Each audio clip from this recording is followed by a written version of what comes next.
Vamos mergulhar em uma história que parece até ficção, mas é bem real. Uma história sobre como a bebida preferida de um império, o chá, acabou sendo o estopim para duas guerras devastadoras. Pois é, a gente está falando das guerras do ópio.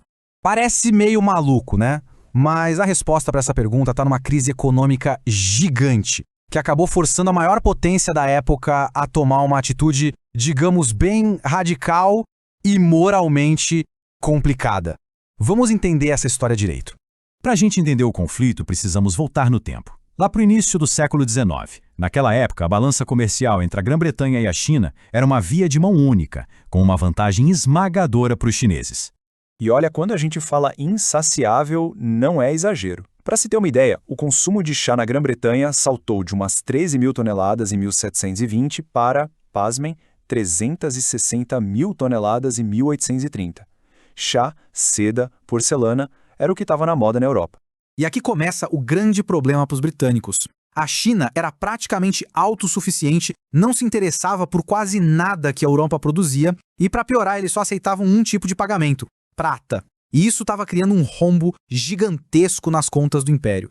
O resultado disso, rios, montanhas de prata saíam da Grã-Bretanha direto para os cofres da China para pagar por todo aquele chá. Era uma verdadeira hemorragia de prata, uma sangria que não dava para sustentar. A coroa britânica precisava desesperadamente achar um jeito de estancar isso.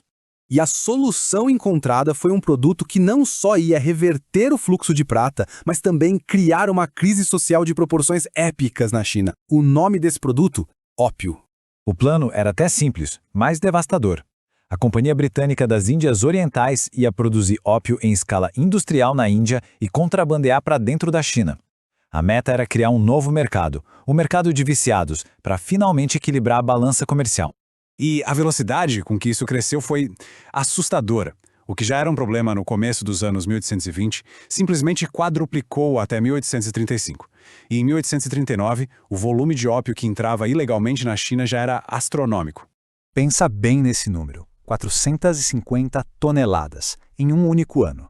Era ópio suficiente para dar 1 grama para cada homem, mulher e criança da China na época.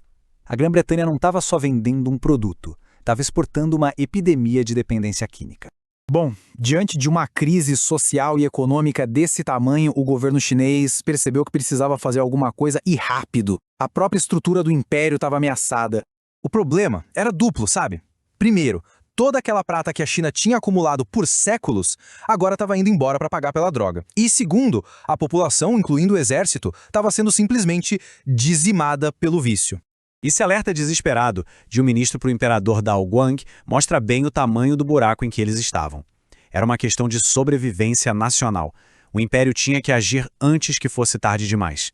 E então, a China agiu com força. O imperador proibiu o ópio de vez. Cercou os comerciantes estrangeiros e, num gesto simbólico, mandou destruir todo o estoque de ópio britânico que encontrou. Para a China, era um ato de soberania. Para a Grã-Bretanha, bem, era a desculpa perfeita para a guerra. O que aconteceu a seguir foram dois conflitos que eram muito mais do que uma disputa comercial. Foi um choque de eras. De um lado, uma potência industrial moderna e do outro, um império antigo e tradicional. A diferença de tecnologia era brutal. De um lado, a marinha mais poderosa do mundo, com navios a vapor de aço e canhões de longo alcance. Do outro, uma frota de barcos de madeira, os juncos, que não tinham mudado muito em séculos. O resultado da guerra era meio que inevitável.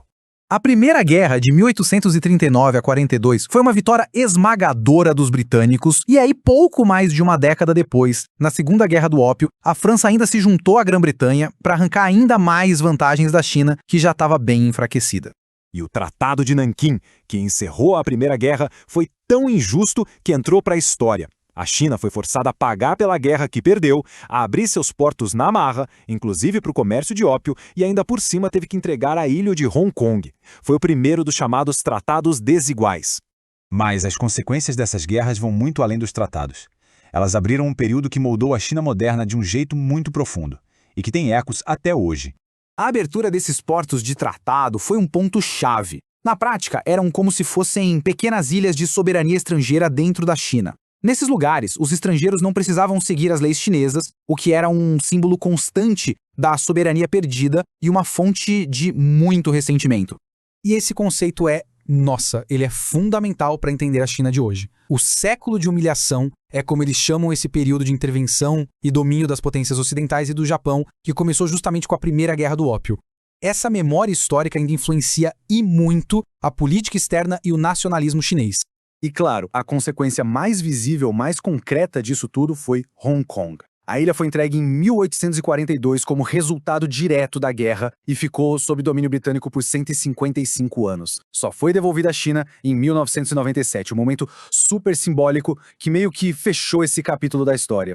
Isso tudo nos traz de volta para os dias de hoje. Porque esse legado de desconfiança, de exploração, de soberania violada, ele não ficou no passado, não. Ele ainda está presente nas tensões comerciais, nas disputas diplomáticas e na forma como a China se vê e se projeta no mundo. Entender as guerras do ópio é, de certa forma, entender melhor as forças que movem o nosso mundo hoje.